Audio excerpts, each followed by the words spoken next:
Hello friends, welcome to my channel গল্প পাঠ by শ্যাম। ভিন্ন ভিন্ন স্বাদের গল্প পাঠ শোনার জন্য অবশ্যই চ্যানেলটিকে সাবস্ক্রাইব করবে। আর গল্প পাঠ যদি ভালো লাগে তাহলে অবশ্যই লাইক এবং শেয়ার করবে। চলো আর বেশি কথা না বলে আজকের গল্প পাঠ শুরু করা যাক।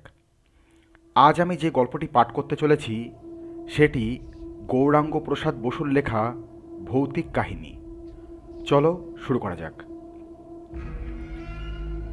কলকাতা থেকে দার্জিলিং, শিয়ালদা থেকে দার্জিলিং মেলে শিলিগুড়ি, শিলিগুড়ি থেকে ভায়া মোটরে দার্জিলিং।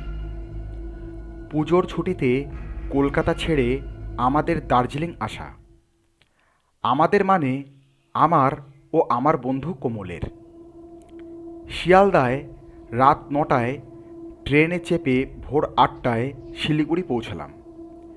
শিলিগুড়িতে 10টার সময় ভাড়া মোটরে উঠে বসলাম। ঘন্টা 3-4-এর মধ্যেই দার্জিলিং পৌঁছে যাওয়ার কথা, কিন্তু ঠিক সময়ে দার্জিলিং পৌঁছানো গেল না। ভাড়া মোটর আমাদের সব রাস্তা নিয়ে যেতে পারেনি, বরং তাকেই আমাদের ঠেলে নিয়ে আসতে হয়েছে মাইল কয়েক। কার্শিয়াংয়ের কিছু আগেই মোটরের কল খারাপ হয়ে গেল।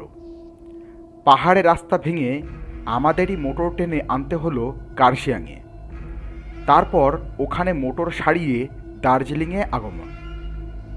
দার্জিলিংয়ে যখন পৌঁছালাম তখন সন্ধে পেরিয়ে গেছে।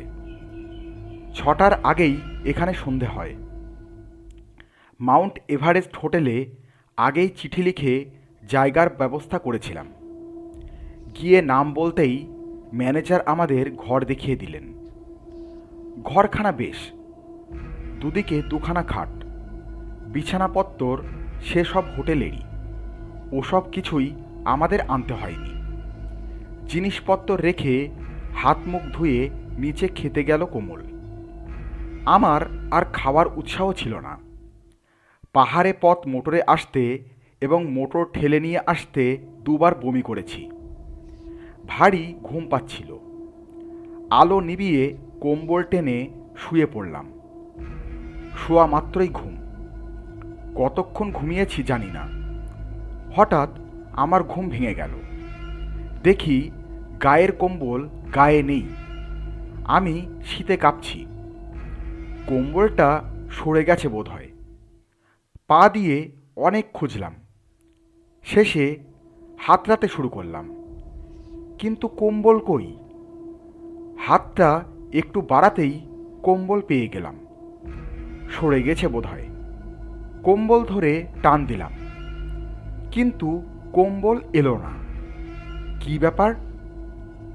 জোরে আর একবার এক টান লাগাতেই কম্বলটা আলগা হয়ে আসছিল, কিন্তু পরক্ষণেই কে যেন টেনে নিয়ে গেল কম্বলটাকে। টাগ অফ ওয়ারে আমি হেরে গেলাম। দস্তুর মতো চমকে উঠলাম।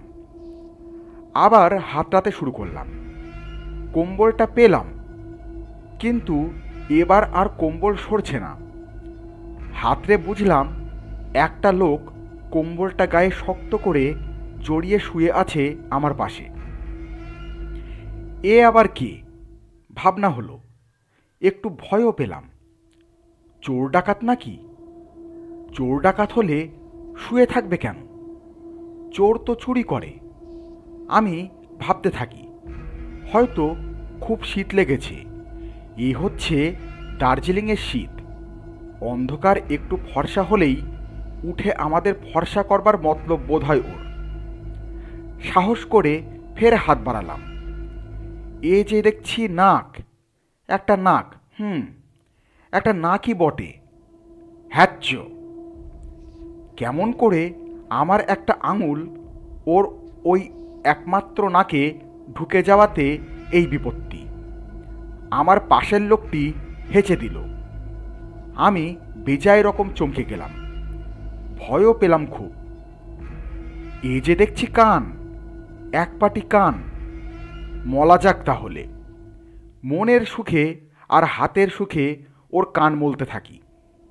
রাত দুপুরে ভদ্রলোকের ঘরে চুরি করতে ঢোকার ফল, আর আমাকে হেঁচে বয় দেখানোর শাস্তি।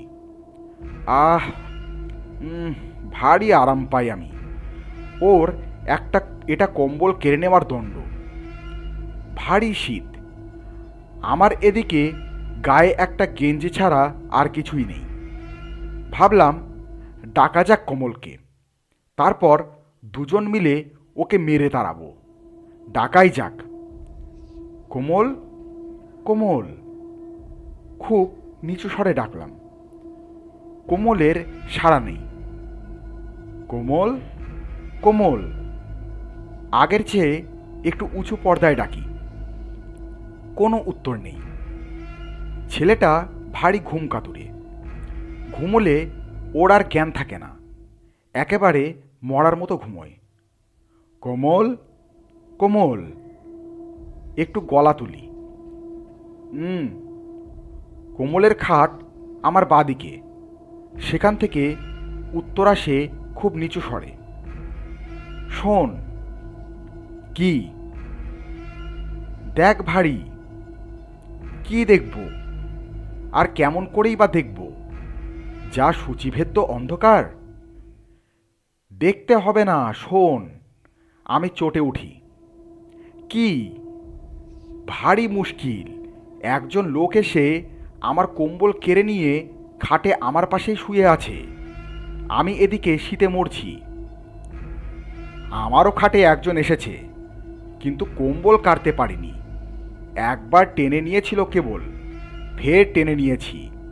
পাশে শুয়ে ভারী অত্যাচার শুরু করেছে।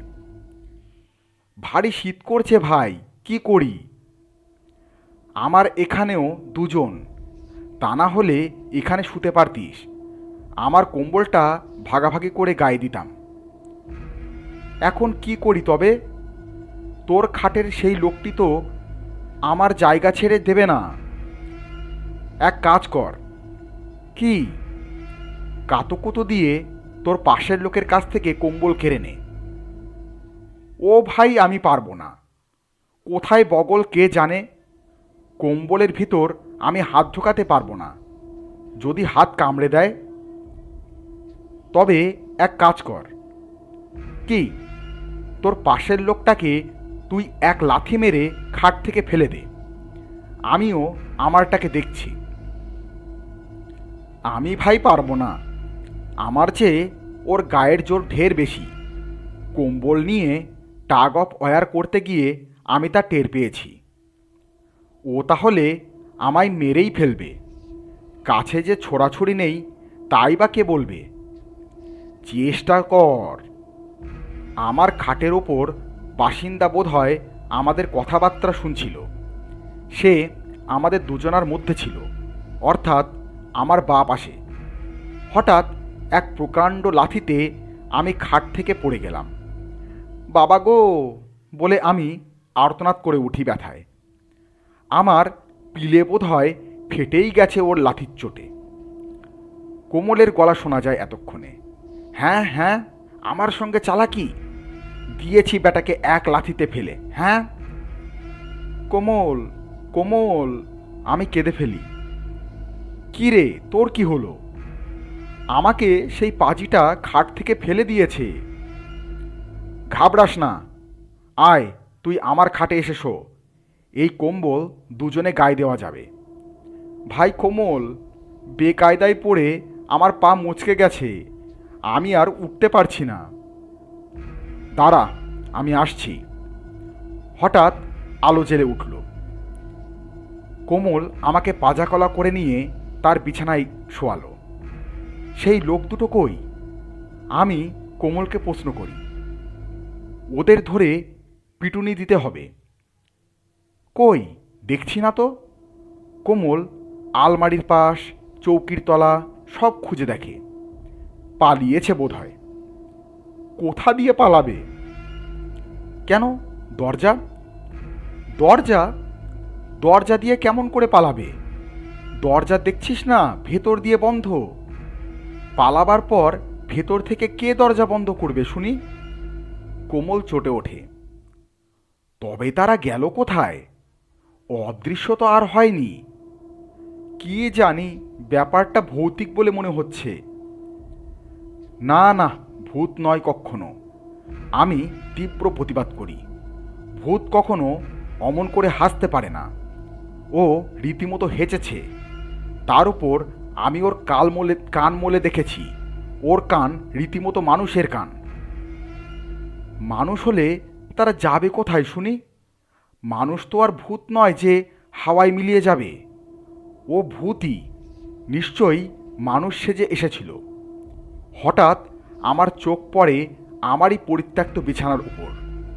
বিছানা একেবারে টান করে পাতা, বালিশ সব ফোলানো, কম্বল পায়ের নিচে ভাঁজ করা, যেন কেউ শোয়নি। কোমল দেখছিস? আমি কোমলের দৃষ্টি আকর্ষণ করি বিছানার দিকে। এসব ভুতুরে কাণ্ড। তা হবে। আমি আবার দুঃখ ব্যক্ত করি। শেষে ভূতের মার খেতে হলো আমাকে। আমাকেই কি ছেড়ে ছেড়ে ভাই? কোমল কাঁদো কাঁদো। তোকেও কি লাথি দিয়ে খাট থেকে ফেলে দিয়েছে নাকি? না, তা দেয়নি। তবে কান মলতে কসুর করেনি। নাকে সুরসুরি দিয়ে হাঁচিয়েছে। ভূতটা কম বজ্জাত? যাক, আমার মনটা এতক্ষণে আশ্বস্ত হলো কিছুটা। ভূতের হাতে মার আমায় একলা খেতে হয়নি। নমস্কার, শেষ হলো আজকের গল্প পাঠ। যদি গল্প পাঠ ভালো লাগে তাহলে অবশ্যই লাইক এবং শেয়ার করবে। ধন্যবাদ।